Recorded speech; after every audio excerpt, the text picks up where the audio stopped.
Gente, vamos falar de saúde? Olha, foi sancionada a lei que equipara a síndrome de fibromialgia a uma deficiência. Trata-se de uma síndrome crônica caracterizada por dores generalizadas no corpo, fadiga intensa, distúrbios do sono, rigidez muscular, alterações de memória e concentração, além também de sintomas emocionais como ansiedade e depressão. Essa doença, ela pode afetar de maneira significativa a qualidade de vida. Vamos entender melhor com o reumatologista, o doutor Rafael Emerick. Doutor, muito boa tarde para o senhor, obrigado aí pela sua presença. É um prazer.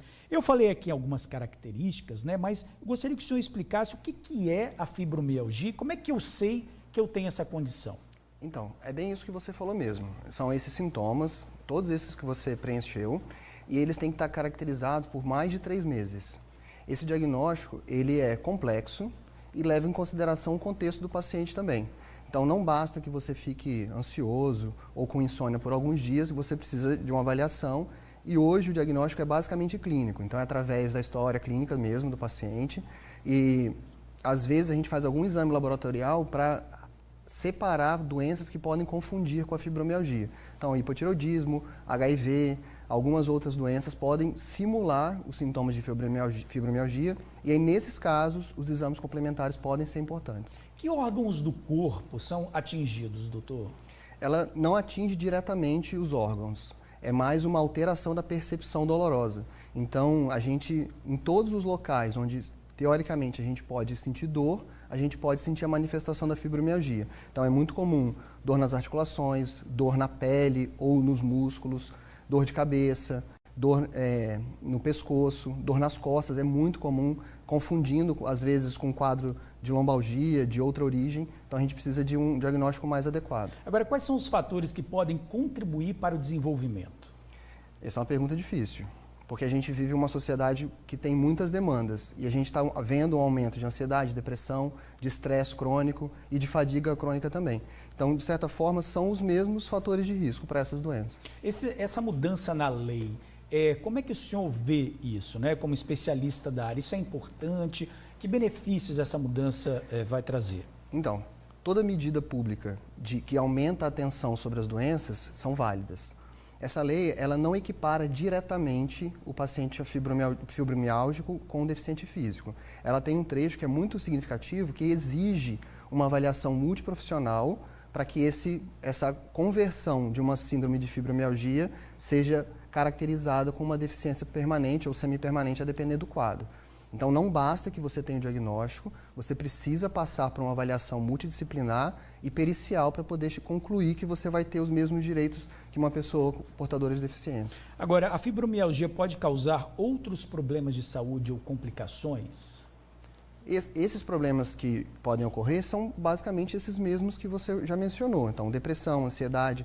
Nem todo paciente com fibromialgia tem depressão, por exemplo, mas a gente sabe que é uma porta de entrada o paciente ter fibromialgia, evoluir com depressão e às vezes depressão grave. Também pode ter ansiedade e ter as limitações das suas atividades do dia a dia por conta da dor intensa. Então as pessoas ficam mais reclusas, deixam de participar da vida social e isso tem um impacto na qualidade de vida assustador. Tem alguma faixa etária que é mais atingida? E sexo também? Ou isso não tem? A gente sabe hoje que é muito mais comum nas mulheres e também na idade mais produtiva delas. Então, de 20 a 50 anos é o pico de alteração dessas doenças todas, de uma maneira geral, e também da fibromialgia. Vamos falar de tratamento, né? Antes de falar do tratamento em si, algumas mudanças no estilo de vida podem aliviar os sintomas ou não? Não pode só aliviar, mas o tripé do tratamento da fibromialgia em parte, medicação, mudança dos hábitos de vida, então ter uma vida mais significativa, aprender para que se veio à Terra, encontrar esse sentido, e isso pode ser feito através da terapia, e deve ser feito assim, e também ter uma vida fisicamente mais ativa. Então, todos os trabalhos colocam como principal método de controle das dores exercício físico regular. Uhum. E a medicação, como é que é? Então, a medicação vai ser avaliada caso a caso. A gente também sabe que nem todas as medicações de todos os custos estão disponíveis para todo mundo. Então, cabe ao médico fazer uma avaliação e adequar essa medicação de acordo com a realidade do paciente. Mas o tratamento passa por analgésico, na fase aguda ou nas crises, alguns antidepressivos, tem muitos estudos robustos sobre a sua importância, não pela ação direta na depressão, mas por conta de como ele atua também na transmissão da dor, e também outras classes de medicamentos como os anticonvulsivantes, gabapentina enfim, dessa categoria podem ser utilizados também. Agora, qual o primeiro sintoma, doutor, que a gente pode falar de forma simples, além da dor, que uma pessoa com fibromialgia pode apresentar? E se tem, por exemplo, uma relação com essa primeira dor, né? Difícil. Eu acho que não tem um sintoma único, não. Geralmente a pessoa começa com um quadro mais difuso mesmo, com fadiga, cansaço, insônia, às vezes tem a dificuldade de concentração, tem um termo para isso que chama fibrofog, que é como se fosse um peso na cabeça, uma sensação de que você não consegue se concentrar muito bem. Pode ser confundido, por exemplo, com problema de coluna? Ou não? Pode. Pode, porque uma das manifestações da fibromialgia é dor lombar.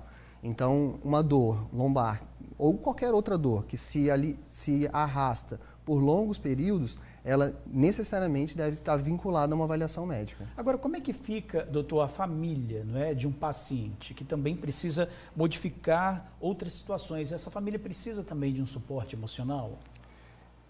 Um suporte emocional para a família, eu não sei se é o termo adequado. Eu acho que o paciente que tem fibromialgia, ele precisa de um suporte adequado, e a grande dificuldade é que a manifestação física da dor, ela é distante da sensação que o paciente tem. Então, tem muitas pessoas que não conseguem se sentir reconhecidas dentro de casa pela dor que sentem.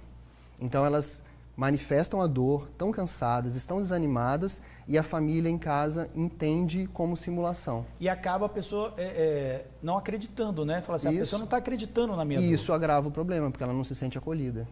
Então, a gente vê que é o mesmo espectro de doenças de depressão, ansiedade, e a fibromialgia também está nesse espectro, e aí quem não se sente acolhido se sente rejeitado e piora a dor, piora a sensação. O Sistema Único de Saúde oferece o tratamento, doutor? Oferece. A gente não tem todas as estruturas e todas as oportunidades que o paciente precisa.